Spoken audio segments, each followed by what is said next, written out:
نصلی و نسلم علی رسولہ الکریم اما بعد فاعوذ باللہ من الشیطان الرجیم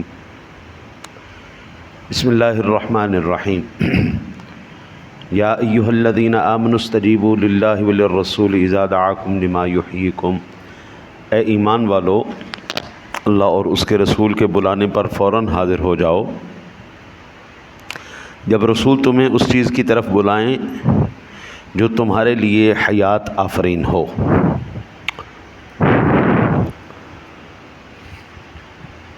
اللہ تعالیٰ نے جو ارشاد فرمایا جب رسول تمہیں اس چیز کی طرف بلائیں جو تمہارے لیے حیات آفرین ہو، اس میں مفسرین کے مختلف اقوال ہیں۔ پہلی بات جو پہلا طبقہ ہے مفسرین کا، وہ فرماتے ہیں اس سے مراد حق ہے۔ دنیا کے جس خطے میں بھی عدل سے ہٹ کے بات کی جائے گی قبلہ، وہاں پر امن، سکون، اطمینان قائم نہیں رہے گا۔ عدل کا تقاضا یہ ہے کہ جوتے پیر میں ہوں، ٹوپی سر پہ ہو۔ عدل کا تقاضا یہ ہے۔ ظلم یہ ہے جوتے سر میں ہوں اور ہماری ٹوپی پگڑی پیروں میں ہو۔ جس مقام پر بھی یہ اعتدال، انصاف، عدل سے ہٹ کے بات کی جائے گی، وہاں پر ہمیشہ کام گڑبڑ ہی رہے گا۔ اور کائنات عالم میں سب سے بڑا حق کیا ہے؟ جناب رسالت مآب صلی اللہ علیہ وسلم کا دین، آپ کا فرمان، آپ کا نظام۔ تو آج اگر اس روئے زمین پر کہیں پر امن نہیں ہے تو اس کی سب سے بڑی وجہ کیا ہے؟ آقا کریم علیہ الصلوۃ والسلام کے نظام سے فرار۔ اگر آپ چاہتے ہیں دنیا کے اندر امن قائم ہو جائے، سکون، تو ایک ہی جو ہے وہ صورتحال ہو سکتی ہے، وہ حضور کا نظام۔ اب اس کی دلیل حضرت امام الانبیاء علیہ الصلوۃ والسلام مسلمانوں کو ان کے اسلام لانے کے بعد، جو بھی کوئی اسلام لاتا تھا، آقا جی اس کو حق قبول کرنے پر اور اس پر برقرار رہنے پر آقا جی اس کی تلقین فرماتے۔ اور وہ حق کیا تھا؟ اللہ کے رسول کے تمام احکام، یعنی سادہ لفظوں میں حضور کا راستہ، جو حضور نے ہمیں نظام دیا ہے وہ سب سے بہترین راستہ۔ اور حضرت ابو سعید معلّہ اور حضرت ابی بن کعب، جن کو آپ نے بلا کر یہ آیت سنائی تھی، وہ مسلمان ہو چکے تھے۔ ان کو آقا جی نے یہ حکم فرمایا کہ بھائی حق قبول کرنا ہے۔ دوسری بات، اس سے مراد قرآن پاک ہے کہ اگر آپ یہ چاہتے ہیں کہ آپ حیات اور عفت حاصل کریں تو قرآن پاک پر گفتگو کریں۔ یہ میں اس پر تفصیل سے عرض کر چکا ہوں۔ آج اس کا ایک اہم ترین جز، حضرت جس معاشرے میں جہاد ختم کر دیا جائے، جس معاشرے میں غلط کو غلط کہنا چھوڑ دیا جائے، وہ معاشرے کبھی بھی اصلاح کی طرف، ترقی کی طرف اور سکون کی طرف گامزن نہیں ہوتے۔ یہ ممکن ہی نہیں ہے کہ آپ جہاد کرنا چھوڑ دیں اور آپ کامیاب ہو جائیں۔ جہاد کے ذریعے اللہ تعالیٰ نے کافروں کو مسلمانوں کے خلاف جارحیت سے روکا ہے۔ آج جہاد کا جو مطلب ہے نا جی، وہ غلط کر کے پیش کیا جا رہا ہے۔ یعنی آج کا جو جہاد ہے اس کو یہ دہشت گردی کا نام دیتے ہیں۔ اپنا دفاع کرنا، حضرت کیا یہ قانوناً جرم ہے؟ کئی ممالک کے اندر اپنے دفاع میں کیا گیا قتل بھی معاف ہوتا ہے کہ اس بندے نے اپنے دفاع میں اگلے کو مارا ہے، وہ بھی معاف ہوتا ہے۔ اچھا جی، جب ہم اصلاح معاشرہ کی بات کریں تو پھر یہ مسلمانوں کے لیے دہشت گردی ہو جاتی۔ یہ مسلمان دہشت گرد کیوں بنا؟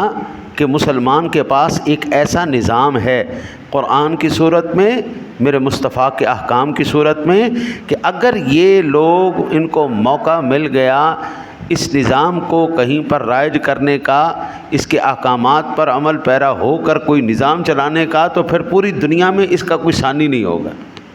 پھر ہر کوئی اس کے اوپر عمل کرتا ہی چلا جائے گا، پیچھے نہیں ہٹ سکتے۔ وہ خوف اس وجہ سے سود ختم ہو جائے گا، شراب ختم ہو جائے گی، زنا ختم ہو جائے گا، یہ تمام کسی کے حقوق کھانا، یہ تمام چیزیں ختم ہو جائے گی۔ دنیا اسی سے خوفزدہ ہے۔ اپنا پیسہ کون دیتا ہے؟ امام ابن جریر کی رائے یہ ہے کہ ان اقوال میں سے حق کو مراد لینا ہے، ٹھیک ہے نا جی۔ اور جہاد کے بارے میں آپ یہ دیکھیں نا جی، آپ کو جب یہ کیا کہا جائے نا جی جہاد، تو یہ ان کے ذہن کے اندر ایک ہی قسم کا جہاد ہے۔ جہاد کی کئی اقسام ہیں۔ پہلا جہاد بالعلم، جہاد بالعلم، علم کے ساتھ جہاد کرنا، جہالت کو ختم کرنا، علم کی روشنی کو آگے بڑھانا، علم کی روشنی کو پھیلانا، یہ جہاد ہے۔ کوئی چھوٹا ہے، بڑا ہے، مرد ہے، عورت ہے، بچہ ہے، بچی ہے، کوئی بھی ہے، ان کو علم کی روشنی سے روشناس کروانا، یہ بھی جہاد ہے۔ اچھا، پھر ایک آ جاتا ہے جہاد بالمال، جس بندے کے پاس پیسے ہیں وہ اللہ کی راہ میں خرچ کرے، اپنے رشتہ داروں پہ خرچ کرے، یہ مال کا جہاد ہے۔ اچھا، پھر آ جاتا ہے جی جہاد بالعمل، عمل کے ساتھ جہاد کرنا، داڑھی شریف رکھنا آج کل کے دور میں جہاد ہے، ہاں جی۔ اور سکی بیگم کہندی ہے تو منہ تے کی رکھ لیا، گردی جو ہے نا جی وہ اعتراض شروع کر دے، بندہ ٹوپی پہن لے، پگڑی پہن لے، ایڈا صوفی نہ بنیا کر، تو اور بدماش بن جائیے، ہاں جی۔ تو یہ ان کے سامنے اللہ اور اس کے رسول کے احکامات کے لیے لڑنا، یہ بھی جہاد ہے۔ عمل سے جہاد، نماز پڑھنا اس وقت بڑا مشکل ترین کام ہے۔ بیچارے کاروباری لوگ ہیں، اب وہ گاہک تو نہیں چھوڑ سکتے نا نماز کی خاطر، اتنے بیچارے مصروف لوگ ہیں، تو یہ بھی جہاد ہے۔ اچھا، ایک ہے جہاد بالنفس، اپنے نفس کے ساتھ جہاد کرنا، جو سب سے بڑا جہاد نفس کے ساتھ۔ حضرت جی جب تک اندر سے آواز نہیں نہ اٹھے گی، اس وقت تک ہمارے جسم کے اوپر اسلام، دین، شریعت کچھ بھی نظر نہیں آئے گا۔ جس دن اندر سے آواز اٹھ گئی اس دن سارا کچھ ہو جائے گا۔ جنہوں نے رکھی ہوئی انہیں داڑھی شریف، انہوں نے جو مرضی کہندے رہو، انہوں نے نہیں کٹوانے، ٹھیک ہے تو کہندہ رہے۔ اور فی تمہیں اندیز سے غائے رقیباں، آواز سگاں کم نہ کو ندرس کی گدارہ، ہاں جی۔ پھر ہے جی جہاد بالقتال، جہاد یہ سب سے آخر میں آ رہا ہے۔ جہاد بالقتال، کافر کے ساتھ دو بدو ہو کے لڑنا، اس کو مارنا اگر وہ حدود اللہ کو پامال کرے، اور اللہ کی حدود کو قائم کرنے کے لیے اپنی جان کی قربانی دینا۔ پھر اس کے اندر اور اقسام ہیں۔ پہلا ایک فرض عین ہے، ایک فرض کفایہ ہے، ایک مستحب ہے۔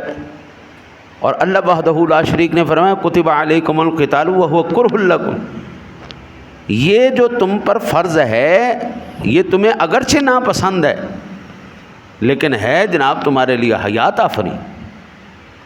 حضرت ایمان سے بتائیے گا 57 اسلامی ممالک ہوں، 56 اسلامی ممالک ہوں، اور وہ فلسطین سے بدلہ نہ لے سکیں، اسرائیل اینا جا اسرائیل ہے جی، اینا جا یہودی ہے، لیکن اس نے پوری دنیا کے مسلمانوں کے سربراہوں کے ناک میں دم کر کے رکھ دیا۔ اور بھائی جرت ہے کسی کی بھی کہ یہ سارے اکٹھے ہو کے بیٹھ جائیں، یار کم از کم ہم بات ہی کریں ان سے، کو شرم کرو، کو حیا کرو، وہ بھی انسان کے بچے ہیں جن کو تم نے اتنی بے دردی سے شہید کیا ہے۔ نہ بھائی نہ، کوئی بات ہی نہیں کر رہا، کہیں ہماری معیشت گر نہ جائے، ہم غریب نہ ہو جائے۔ تو ظاہری بات ہے تن آسانی کبھی بھی ایمان تو نہیں اندر پیدا کرتی۔ جو ایمان آپ کو گھر سے اٹھا کے مسجد تک نہیں لا سکتا نا، وہ ایمان آپ کو جنت میں بھی نہیں لے جا سکتا۔ دعا کرو اللہ تعالیٰ آپ کو مجھے قرآن سمجھ کر اس پر عمل کی توفیق نصیب فرمائے۔